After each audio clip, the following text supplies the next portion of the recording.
Yang kedua adalah pada kakek-kakek yang sudah ompong, yang sudah podowoyo, tidak sama usianya. Walaupun ada terjadi kadang-kadang kontras. Seorang pemuda yang berumur 18 tahun ternyata istrinya berumur 88 tahun. Bayangkan apa yang dilakukan oleh pemuda itu terhadap istri yang tua begitu. Apanya yang dilakukan? Tapi kok ternyata nyaman juga mereka. Padahal perempuan semacam itu sudah semuanya kayak apa? Kayak kertas yang direndam. Atau sebaliknya, laki-laki yang berumur 99 tahun, istrinya 19 tahun. Ini tidak pada waya. Kemudian pada kibarnya sama-sama kemauan. Ini mas, ini apa ya profesinya?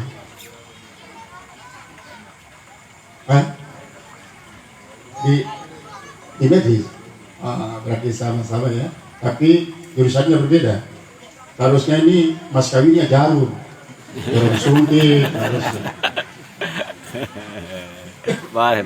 Kan? Supaya melambangkan profesi. Karena kita sama kan, sama-sama ingin menjadi perawat yang sukses dalam membantu masyarakat, menggantikan penyakitnya dan sebuah kesehatan. Kemudian yang keempat adalah sama rencana perjalanan hidup untuk membangun rumah tangga, sakinah, mawaddah warahmah. Karena kalau tidak sama itu akan sulit membangun keluarga sakinah, mawaddah warahmah. Ketika kita yang suami menghadap timur, lalu istri menghadap barat, maka tidak sejalan. Artinya suami berjalan. Oleh sebab itu harus seragam yang empat ini.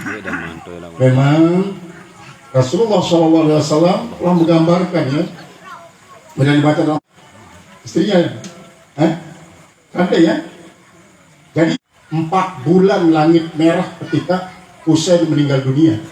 4 bulan itu menandakan bahwa alam semesta menangis ketika beliau meninggal.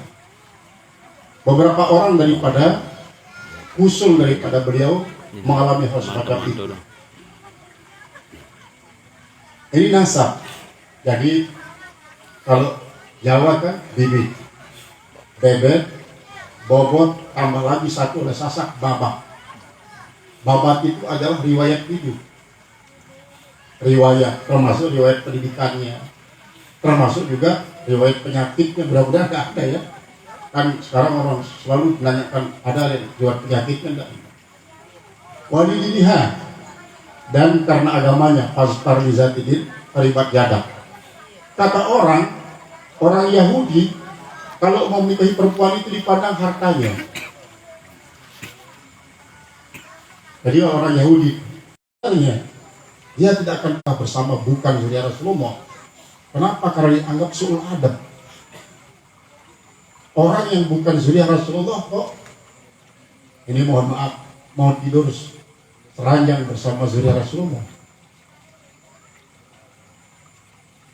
Nah, tapi kita di sinilah melihatlah agamanya sama-sama itu pada gomo ya, pada agama sama agamanya pada gomo.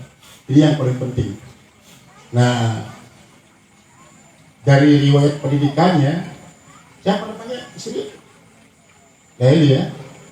Nanti belajar, ya. Mulai dari syahadat ya, tadi saya dengar belum bagus syahadat. Nanti belajar ya. Harus karena ini sangat menentukan. Itu saja menentukan. Asyhadu an la ilaha illallah. Di saya nanti yang lain akan ikut semuanya. Jadi bagaimana membunyikan suara shin gitu ya, bagaimana ha, bagaimana dal, dan bagaimana Allahnya supaya pasti ya. Coba dipelajari nanti kepada Eli karena ini sudah menjadi satu ya, sambil-sambilan kalau di sini awalnya sambil baca buku yang 2 lembar itu sambil jadi maksud Sambil itu ya, sambil belajar. Karena ini merupakan suatu penentu. Jadi dikatakan bahwa tidak akan pernah diterima kita sebagai umat Muhammad kalau tidak pernah fasih kita membaca asyhadu anna Muhammad Rasulullah SAW. Karena apa?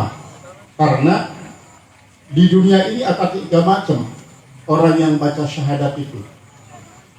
Orang Yahudi tidak mau mengucapkan asyhadu an la ilaha illallah, asyhadu anna Rasulullah. Maunya asyhadu an la ilaha illallah saja. Dia pantang menyebut Muhammad Rasulullah. Kenapa? Karena menurut Yahudi bahwa Nabi Muhammad adalah keturunan Buddha. Dia saja keturunan putri raja. Karena Yahudi ini kan anak daripada Nabi Yakub. Nabi Yakub anak dari Nabi Ishak. Nabi Ishak ibunya Sarah. Sarah ini putri raja menurut mereka. Sementara Hajar adalah budak. Padahal sisa Hajar itu juga lah putri raja Mesir dulu. Sedangkan Sarah itulah putri raja Mesir ini hilir. Jadi ada Mesir hulu, Mesir hilir. Kemudian yang kedua, kalau orang Nasrani mau dia mengucapkan asyhadu an la ilaha, asyhadu anna Muhammad Rasulullah, tapi tidak mau mengikuti ajaran Rasulullah. Nah, sedangkan kita sebagai umat beliau akan dapat dikatakan sebagai umat yang setia kepada beliau apabila kita sering mengucapkan asyhadu an la ilaha illallah Rasulullah sesuai dengan yang diajarkan oleh beliau. Sebagai salah satu kita bentuk tawasul kita kepada Allah Subhanahu wa taala dan mengucapkan asyhadu anna Muhammad Rasulullah. Tidak akan pernah diterima syahadat kita oleh Allah kalau hanya sekedar asyhadu an la ilaha illallah saja tanpa asyhadu anna Rasulullah. Nah, oleh sebab itu apa tadi panggilannya? Rezeki ya. Ya, mudah-mudahan sesuai dengan namanya rezekinya berlimpah nanti. Amin ya. Nah, jadi untuk bisa membuka pintu rezeki itu banyak-banyak bersyahadat. Asyhadu an la ilaha illallah, asyhadu anna Muhammadar Rasulullah. Insyaallah maka rumah tangga pun akan menjadi keluarga taqwa, sakinah, mawaddah, warahmah. Kemudian yang terakhir, kalian sudah para sama-sama menjadi sarjana, walaupun bidangnya adalah bidang medis, maka tentunya kalian juga sudah mempelajari bagaimana sosiologi. Ada namanya Wiyata Mandala.